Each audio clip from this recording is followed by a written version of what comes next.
Expanding Public Lands Outdoor Recreational Experiences Act. Good job, acronym people. Woo! Yay, government. So, unless you've lived under a rock for the past few weeks, you know about the Explore Act, which has just recently passed Congress and will be codified into law. This is a bipartisan bill. Republicans and Democrats all agreed to get together on this one and make something kind of cool, and I think we should applaud them on that. Great job. I'm glad that you stopped fighting for a minute. And a few people have talked about the Explore Act and the things that it does and how it's relevant to them. I kind of want to give an overview about it and talk about the little things, the thing that we might have, worried about, a couple of us. What I love about the bill and what I kind of don't, because this is the internet and we have to find something to complain about, right? I'm gonna link down here below. It's not as intimidating or boring of a read as you might think. There's not a lot of words per page, so it's pretty quick to go through. And you can always use the Control F function to find any kind of keyword that maybe you're looking for to see how this act affects your particular recreational activity.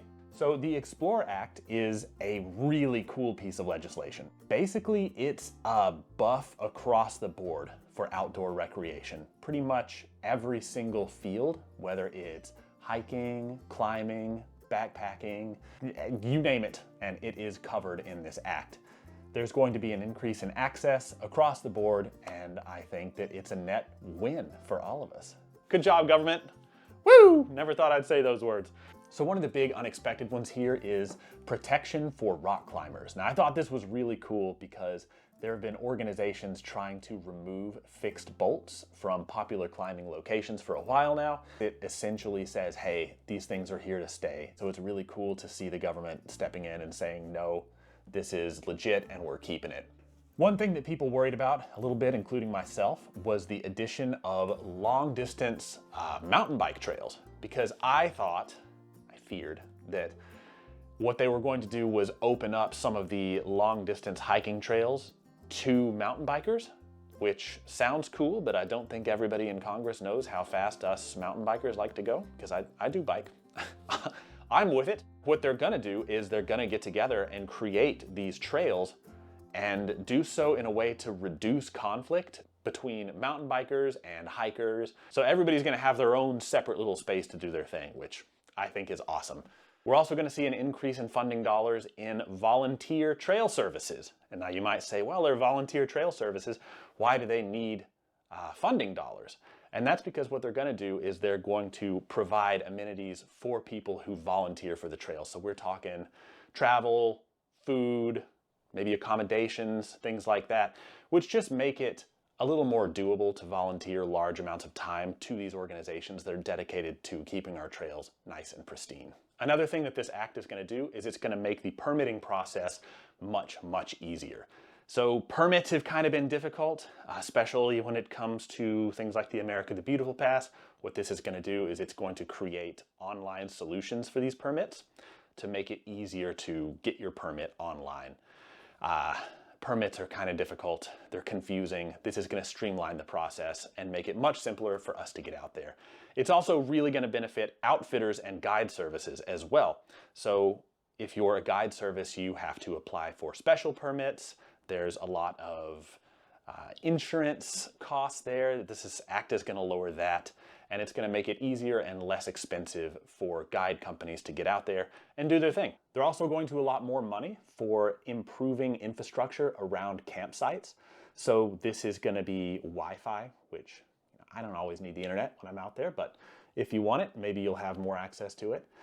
Better bathroom facilities, I think we all appreciate that. So what you see kind of repeated in the press junkets around this act is the idea of recreation, not red tape, which is very important. I think that there has been an unnecessary amount of red tape in terms of accessing the outdoors. You go to some places and, oh, you have to do this to park, you have to do this to hike, you have to do this to camp and backpack. And we're still gonna have a lot of these different rules for different parks and different places, but I think what this is gonna do is make the process a lot cheaper and easier to understand, as well as more accessible for people who are new to the scene. So I think it's all around a huge, huge net positive for us and everybody who's considering getting into the world of the great outdoors, which if you're watching this and you're not part of that world, you should be. There are a couple issues I have with it, just one or two little problems. I hate to nitpick, but I was pretty disappointed when I read through this for the first time and saw that they didn't address a big issue within the backcountry camping scene that I was hoping they would address, and that is campsite availability. So there actually is something in this act that talks about campsites and the improvement, reopening of campsites, but it seems like, and correct me if I'm wrong, that's going to be mainly in the Wichita National Park. I don't know. You tell me. I'm pretty sure that's what it's trying to say there.